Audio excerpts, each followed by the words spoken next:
This is question number 5 of homework 5 for session 6. Project that provides annual cash flows of $15,400 for 9 years costs $67,000 today. What is the NPV if the required return is 8%? What if it's 20%? At what discount rate would you be indifferent between accepting the project and rejecting it? So the last part of this question basically is asking for IRR because when we are indifferent between accepting and rejecting, that basically means NPV is 0. So that the discount rate that which makes NPV to be 0 is what we call the IRR. So Excel here, annual cash flows, number of years, costs, required return, and 2 required returns, and ask us do not hard code values. You must use the built-in Excel function to answer this question. So in this case, even though normally we can use the NPV function in Excel to calculate the NPV, but we know that NPV function in Excel actually only calculates the PV of the future cash flows. After that, we still need to manually add or subtract the initial cash outlay depending on the sign. But in this case, in order to use the NPV function, the cash flows need to be in the format of year number and the corresponding cash flows. But in this case, it's not in that format. So what we can do is to use the PV function equals PV function and open it. After using the PV function, we also need to manually adjust for the initial cash outlay, which is the cost here. So PV and the first argument here is the required rate of return. So given the 8% here, and NPER, that's the number of years. I guess in this case, we don't have to worry about the semi-annuals like in the bonds case. So the payment here is, so that's going to be the annual cash flow. So in reference to this, and we want to put a negative sign in front of this because we want to have positive present value. And finally, the future value, we don't have to worry about that because in this case, it's the only cash flows are these sort of annuity cash flows, the constant cash flows. So now we can close this function, and after we close this function, we also need to manually adjust for this initial cost because so far what we calculated is basically the present value of all future cash flows. But NPV also includes the initial cost. So we need to subtract the initial cost because why do we subtract rather than adding?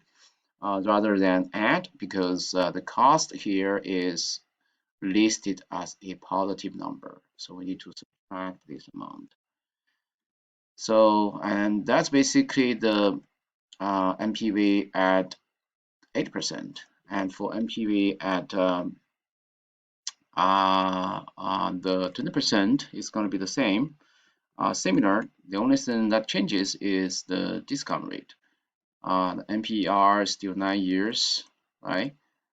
But without calculation, we need to realize under a higher discount rate, NPV must be lower. So if we find our number to be higher, then somewhere we must have made a mistake. So then the payment still is going to be the annual cash flows. And now we can close this. And after that, also subtract the initial cost. And finally, the IRR. Again, normally we can use the IRR function. But here, because to use the IRR function, we need to have the cash flows put in the format of the specific years, and given for each year we need to list the cash flows which are associated with that year. But now the Excel is not put in that format, hence we cannot use the IRR function in Excel. what we can use is the rate function.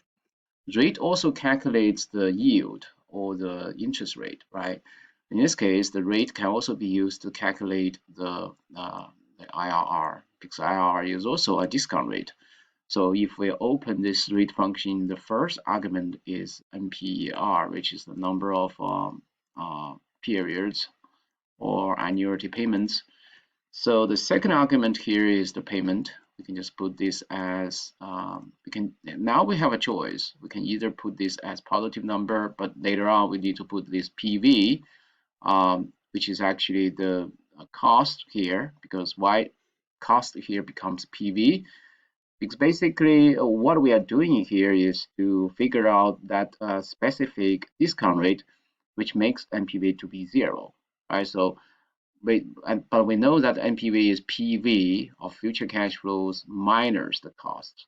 Hence, to make the NPV to be zero, we need to make sure that PV of future cash flows equals the cost, initial cost. Hence, the initial cost actually can be taken as a sort of a price in this rate function, right? Because when they talk about price, we also use the rate in the rate function when we talk about like the bond, how to calculate the bond yield to maturity. This PV here, we should put the price, right? So now we should put the costs, but we need to make sure that the payment and the PV are of opposite sides. So here I'm choosing to put the payment to be a positive number. Hence, I need to make sure the PV, which is the cost, needs to be in negative format. I guess we are down, and all these are optional. So you can just close this function, and that's it.